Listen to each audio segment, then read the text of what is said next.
Did you recognize the classic video game song there that I used as my intro? Let me know in the comments below if you did.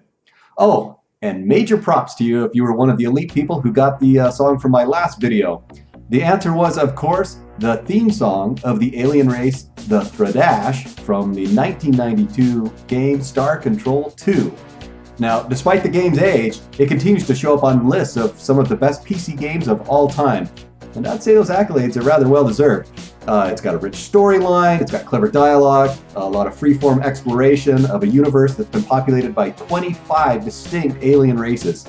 And despite the dated graphics, the core gameplay still holds up pretty well even today. What's especially cool is that you can download it and play it for free as part of the Urquan Masters project. I'll put a link to the description if you want to go check that out. As I've been following the comments, many of you are asking me to discuss various aspects of the game development process as it really happens.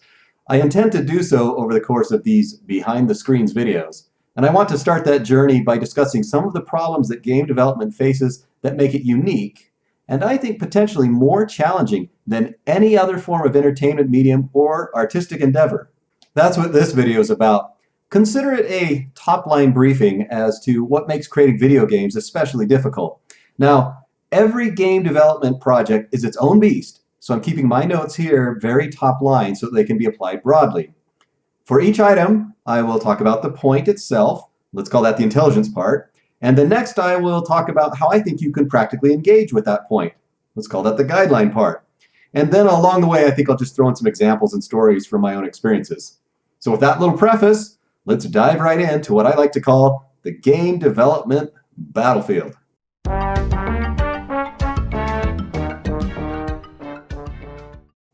So I think a good place to start here is something telling in our language that points right to the heart of what makes game development so unique. Have you ever heard any of your friends say something like, "I just finished the latest Game of Thrones novel. Man, I really enjoyed the book read in that." Or, "Have you checked out Rogue One? I love the movie watch." "Have you picked up the new Blackfield album? Sweet music listen in that one." So all those things sound really weird, right? Almost nonsensical? But if I were to say to you, "Have you tried BioShock? I love the gameplay in that one." Makes perfect sense now, doesn't it? This difference in our language, I think, points to a key difference between games and any of these other art forms. And that difference is simply interactivity.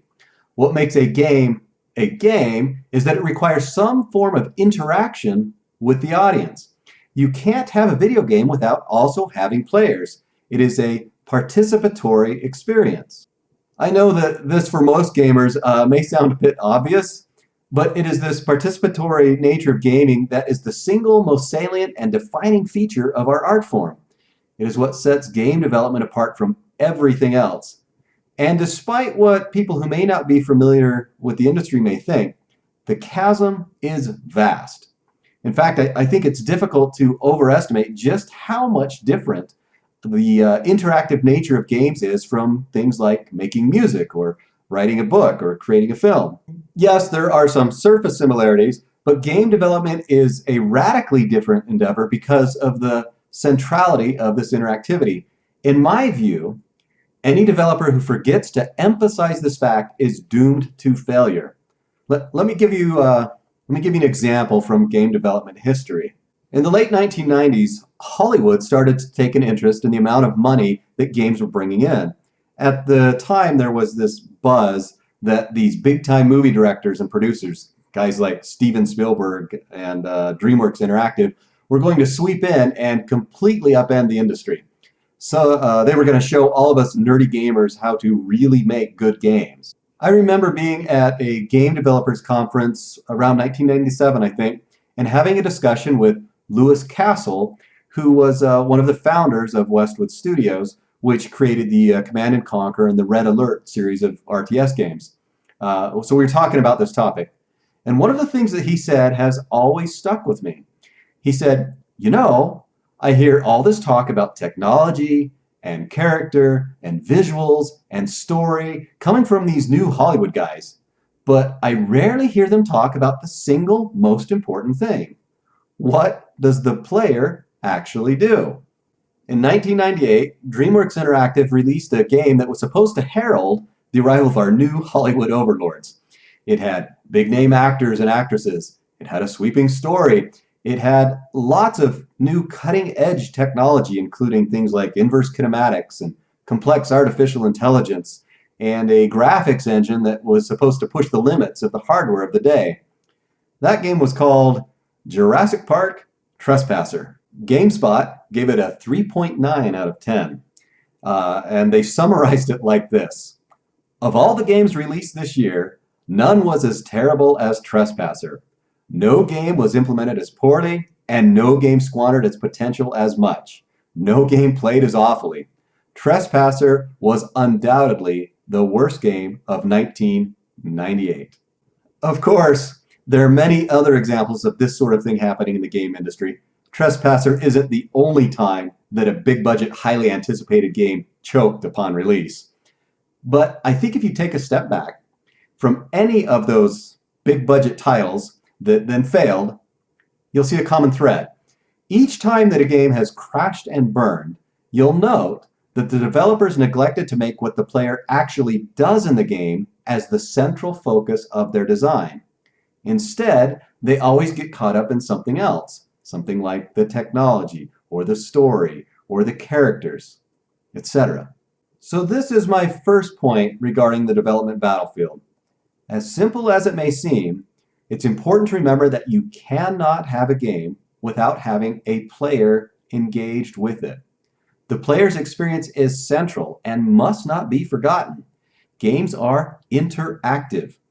So if you're an aspiring developer, or even if you're just looking for a way to cut through the hype surrounding a prospective new title, remember Lewis Castle's insightful question: what does the player do? In my view, this is the single most important question that anyone can ask about a game. It cuts through all the smoke and mirrors and gets right to the heart of things. Keep it in mind.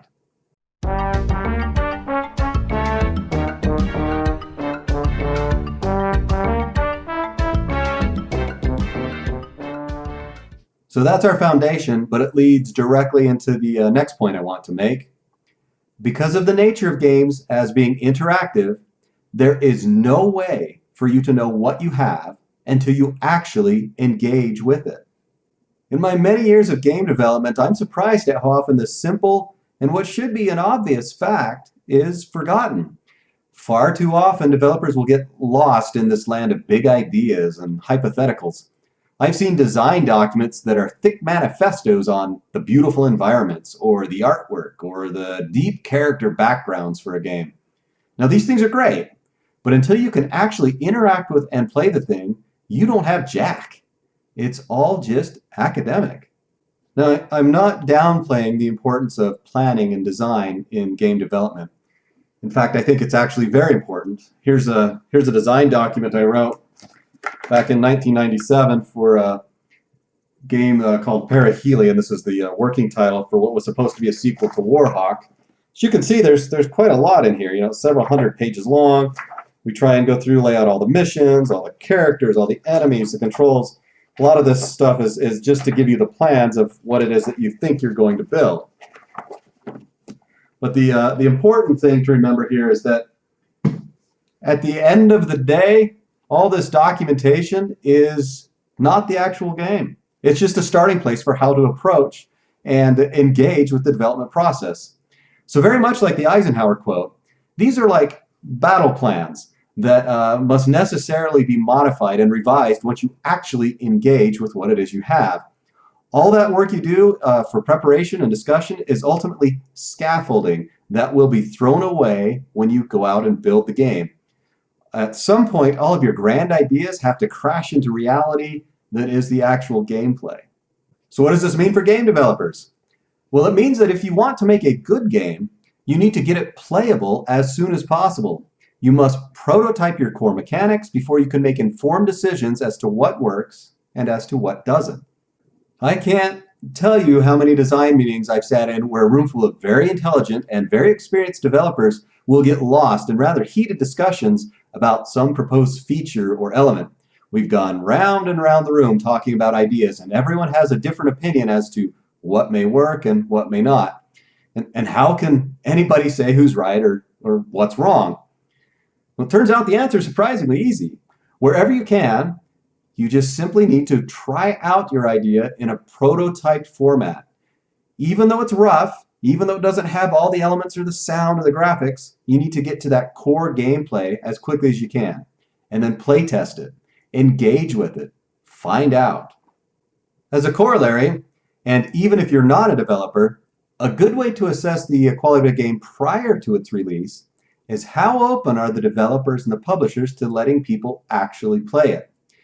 If all you're seeing are screenshots and videos and all you're hearing is this big talk, you're right to be suspicious. If a game is genuinely fun and engaging to play, you'll be encouraged to play it before its release. But if it is not, you'll see a lot more emphasis upon the non-interactive stuff, as the publishing team will try to ride that hype into profitability.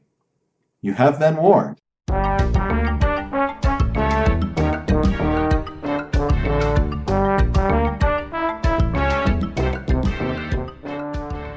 So I want to introduce you to the next stop on our tour of the development battlefield by telling you a little story.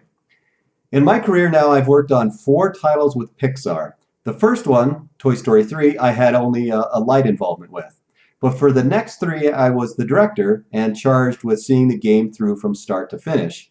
Those 3 titles were Cars 2, the Disney Infinity Inside Out playset, and the Disney Infinity Finding Dory playset. And for each one of those, I was fortunate enough to work reasonably closely with some of the key members of the Pixar film team, including the respective directors of each of those films.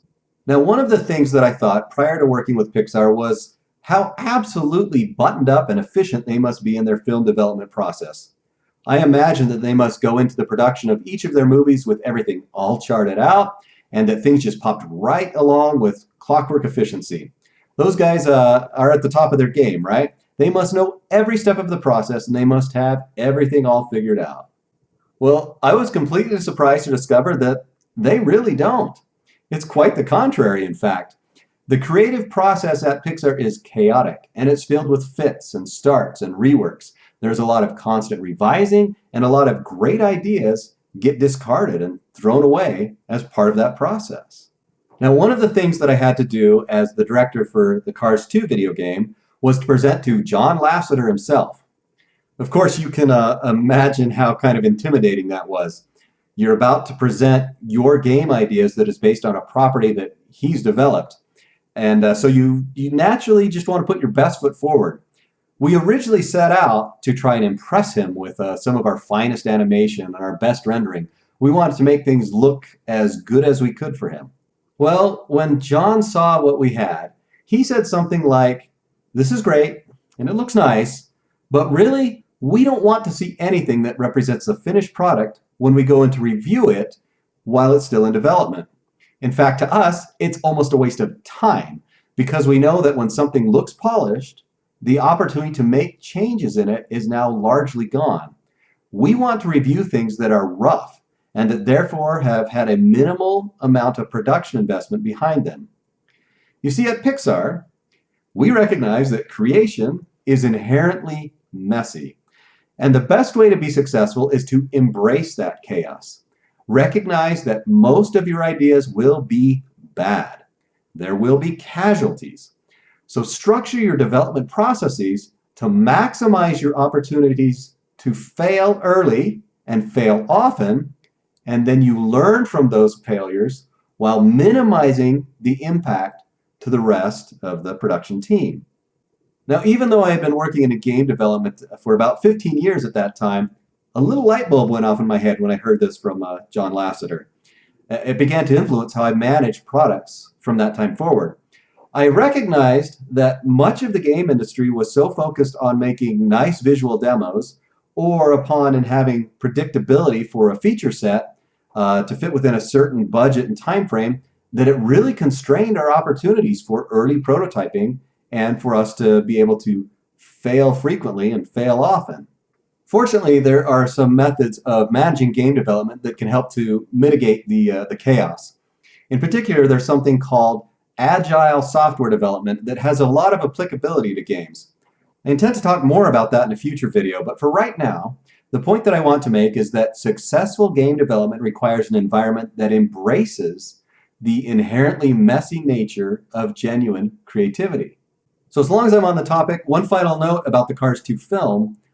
You may have noticed that even though the film was very successful, it proved to be the lowest rated of any of the Pixar films to date. It was also the first of their films not to be nominated for an Oscar. So you may rightly ask, what happened? Cars 2 certainly looks beautiful, but it just didn't seem to have all that heart and humor that we've come to expect from Pixar. Well, as someone who had a front row seat to the development of that film, I'd say the answer is actually surprisingly simple. Due to business and production necessities, Cars 2 was pulled in from its originally scheduled release date by a full year.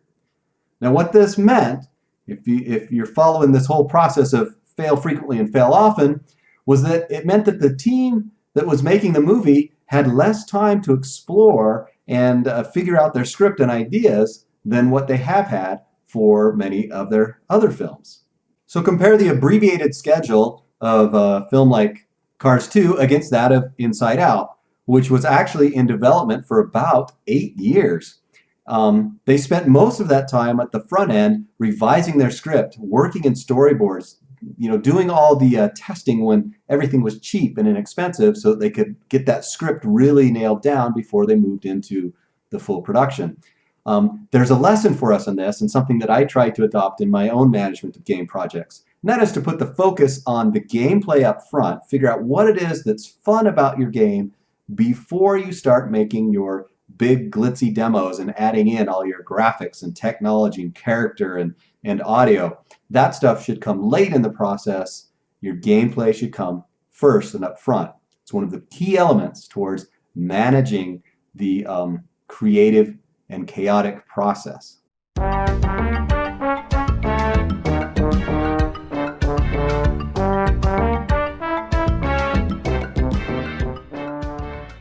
Okay, so I intended this video to be just kind of a top-line survey of all the unique challenges facing game developers and game development. And hopefully by now you can see why I chose this battlefield metaphor. First, because games are inherently interactive, you can't really know what you have until you engage with them. In this aspect, I'd say game development is almost like facing an unknown enemy. Second, although planning beforehand is important, it's crucial. Once you do engage with your game ideas through prototyping, you must be willing to completely revise, completely throw away all your plans if necessary, and adopt to the reality of what you've learned from that engagement. If you do not, you'll face certain defeat. People who get too hung up on their ideas or their plans will make games that are very poor, because no matter how good you are at planning, it is impossible to work in things like, say, timing into a design document or the feel of controls into design. You have to plan to revise as soon as you engage with your game. And then third, in the battlefield metaphor, you have to accept that there will be many casualties along the way. In particular, by this I mean many casualties of ideas. Many of your best ideas will seem great on paper, but they won't stand up to the scrutiny of an actual engagement, to actual interactivity. Creation is messy. Your ideas are going to die. So you need to prepare for that up front, and you need to work with a battlefield plan, work with a process to minimize the impact of those changing ideas in light of your overall campaign to actually complete and ship a title. Okay, so this was all intended as more of a top-line briefing, as I've said, than anything like an actual strategy, kind of a survey.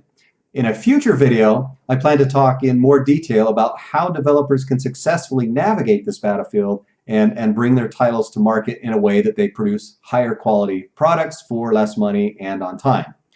Also, I'd love to continue to get your feedback, so please let me know your thoughts in the comments below. And thank you for watching. And until next time, game on, my friends.